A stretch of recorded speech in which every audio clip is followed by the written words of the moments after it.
वक्त हूँ संसद मार्ग पर और यहाँ आज मनाई जा रही है डॉक्टर बाबा साहब भीमराव अम्बेडकर की 132वीं जयंती। और इसी में मेरे साथ एक अम्बेडकरवादी जो कि बहुत ज़्यादा समाज के लिए समर्पित रहते हैं, इनसे बात करते हैं आज अम्बेडकर जयंती को लेकर। सर, सबसे पहले तो मैं आपका परिचय जानना चाहूँगा। साथियों, जय भीम। बाबा साहब डॉक्टर अम्बेडकर के 132वें जन्मदिन पर पूरे देश के लोगों को बहुत बहुत मंगल कामना करता हूं। और मेरा परिचय डॉक्टर SN गौतम है। मैं मेडिकल डॉक्टर हूं, पॉलिटिकल सोशल एक्टिविस्ट हूं और लोकतांत्रिक जनता दल का मैं राष्ट्रीय अध्यक्ष हूं। सर, मैं ये जानना चाहता हूँ, जैसे आयोजन किया जा रहा है, पीछे कोरोना की वजह से 2 साल ये आयोजन नहीं हो पाया था, और एक और बहुत बड़ी बात निकल कर आ रही है कि जो 14 अप्रैल को सरकारी छुट्टी घोषित नहीं होगी, आज सरकार ने जो सरकारी छुट्टी घोषित की है, क्या इसे आप राजनीतिक रूप से देखते हैं 2024 के इलेक्शन को लेकर, या एक सही कदम उठाया सर? नहीं, दरअसल आपको पता नहीं है, ये छुट्टी तो कम से कम 10 साल पहले से होती है।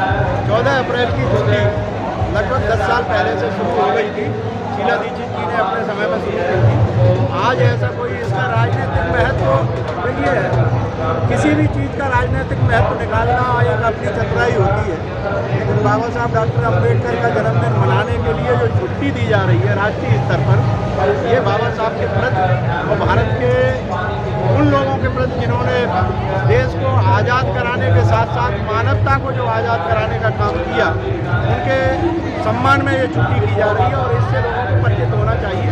इसका राजनीतिक या राजनीतिकरण जो भी करते हैं वो अपने करते रहें, उससे हमें ज़्यादा विचलित नहीं होना चाहिए। चलिए, फिर एक और सवाल है, जैसे कि आपने कहा कि 10 साल पहले छुट्टी घोषित हुई, तो उस हिसाब से जैसे 10 साल यानी कि पहले, यानी कि बाबा साहब अम्बेडकर के परिनिर्वाण दिवस के इतने वर्षों बाद ये छुट्टी घोषित होने का मतलब क्या था? दरअसल ये मैं मानता हूँ कि बाबा साहब डॉक्टर अम्बेडकर को उनको जो सम्मान मिलना चाहिए था, राष्ट्र ने अभी तक वो सम्मान नहीं दिया है।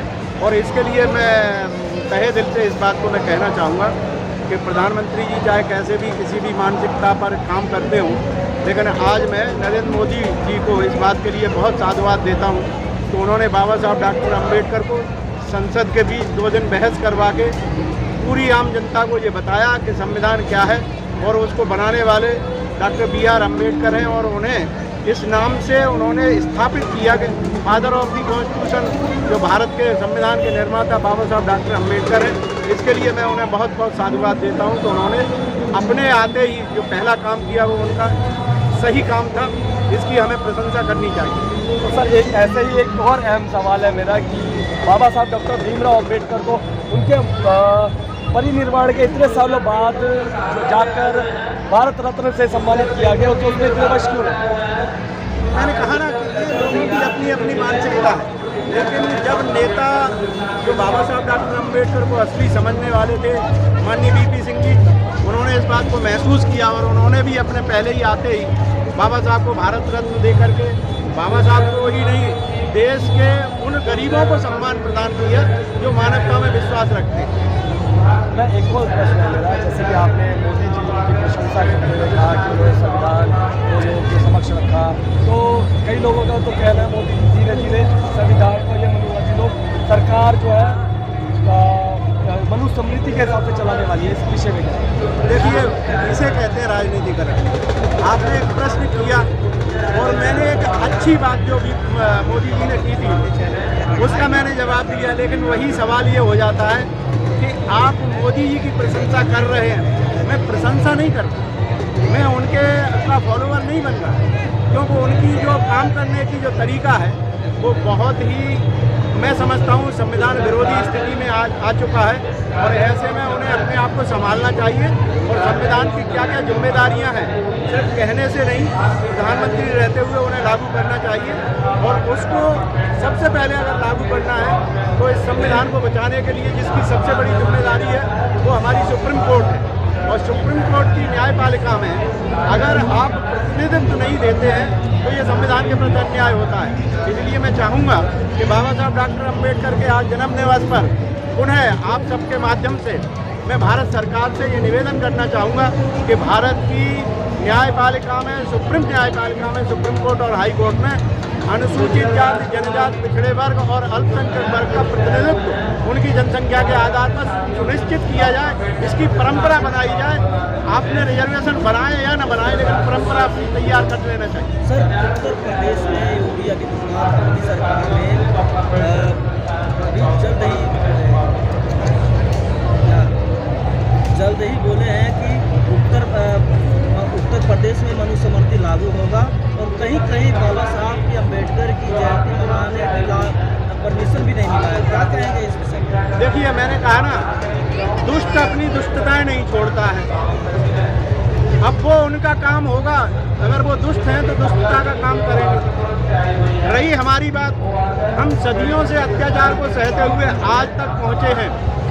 इन जैसे जाने कितने आएंगे और कितने चले जाएंगे। अब मनुस्मृति में जीभ कटवा देना और कानों में शीशा पिलवा देना, ये स्वप्न देखने की चीज़ रह सकती है। इसे अब कोई नौजवान स्वीकार नहीं करेगा। रही योगी जी की बात, कितने दिन तक मुख्यमंत्री हैं, कर लो। अगर तुम इसे अगर अपनी सफलता मानते हो तो ये अत्याचार भी तुम्हारा मंजूर है। सहेंगे और लड़ेंगे और विजय पाएंगे। सर, 70 साल से ज़्यादा देश आज़ाद हुए, क्या दलितों की स्थिति आज भी वैसे ही है जैसे पहले थी? क्या समझ रहे हैं कि इस देश में दलितों की स्थान क्या है? देखिए, मैं आपको एक बात बता दूं, आपकी मानसिकता या आपका प्रश्न क्या है, मैं इससे हट के आपको एक जवाब दे रहा हूँ। जब कभी भी अत्याचार समापन की ओर होता है तो वो अत्याचार अपना विकराल रूप दिखाता है। आज भारत में अगर कोई विकराल रूप देखने को मिल रहा है, अत्याचार जो मिल रहा है, वो इस बात के लिए मिल रहा है कि वो समापन की ओर जा रहा है। अब सवाल उठता है हमारे संघर्ष का कि हम उसे समाप्त करते हैं या उसे स्वीकार करते हैं। तो इसलिए हमारे नौजवानों को तैयार होना चाहिए कि ऐसे किसी भी विरोध का जवाब उन्हीं की भाषा में देने के लिए अपने आप को कटिबद्ध होना पड़ेगा, तभी हम उन पर विजय प्राप्त कर सकेंगे। ये मेरा एक संदेश है। एक अंतिम सवाल है कि जैसे कि नया पार्लियामेंट के नामकरण के लेकर बड़े जोरों शोरों से अम्बेडकरवादी लोग जो हैं, उनका ये सुझाव है कि नए पार्लियामेंट का नाम बाबा साहब भीमराव अम्बेडकर के नाम पर रखा जाए। तो इस विषय में आपका क्या कहना है? देखिए, अगर नाम रखा जाता है मैं उसका स्वागत करता हूँ, लेकिन मैं ये मान के चलता हूँ कि इस देश में नामकरण और ये सब चीज़ें प्राथमिकता की अपेक्षा यहाँ बच्चों को एजुकेशन मिलना चाहिए। इस देश में कॉन्स्टिट्यूशन को लागू किया जाना चाहिए। नाम भर बदल देने से 70 वर्ष में हमने जो पाया है, आज उसे छीनने का जो प्रयत्न सरकार कर रही है, और अगर सरकार ऐसा कुछ करती है जिससे हमारे हक और हकूक मरते हैं, तो हमें भी वही रास्ता अपनाना पड़ेगा जो संघर्ष करके छीना जाता है। तो छीने के रास्ते पर हमें चलने के लिए तैयार होना चाहिए। देखिए, ये देश सामाजिक क्रांति की ओर जा रहा है और क्रांति कभी भी चुपचाप नहीं आती है। क्रांति की कीमत देनी पड़ती है और उस क्रांति के लिए हमें तैयार होना है। आतताई तैयार है। क्रांति का जो शोषक वर्ग है वो अपनी पूरी तैयारी के साथ में हमें दबाने का प्रयत्न करेगा और हमें एकजुट होकर के एक ओंकार के साथ में उसे नष्ट करना पड़ेगा। ये हमारी जिम्मेदारी बनती है।